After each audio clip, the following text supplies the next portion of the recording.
a bit like how a goalkeeper would.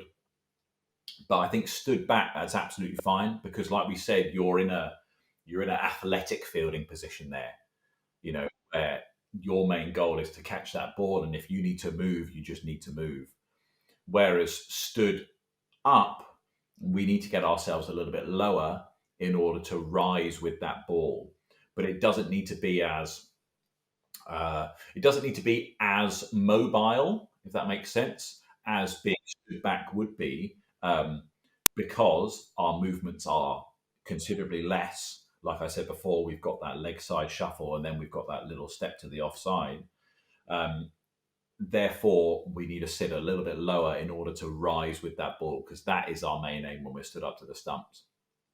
So yeah, I'd say if we can keep our hips just above the knee in everyththing, I think you're getting yourselves in a good position to be able to move and to be able to collect that ball wherever it is.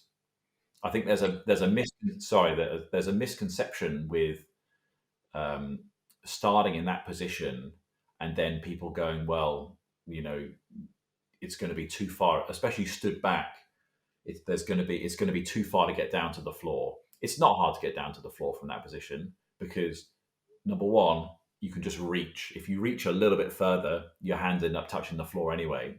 And also, if you need to get somewhere low, you just fall because gravity works brilliantly for that. And I think it's a misconception that we need to start all the way to the floor when we're stood back, whereas naturally what you'll find is that the ball carries to about between knee and hip height almost consistently, and if it doesn't, then obviously we've got to change and you'll go a little bit lower or a little bit higher depending on where the carry is. But starting off in that base where we're in a powerful position, ready to catch that ball at about knee height, I think we're able to adapt to wherever that ball goes from there.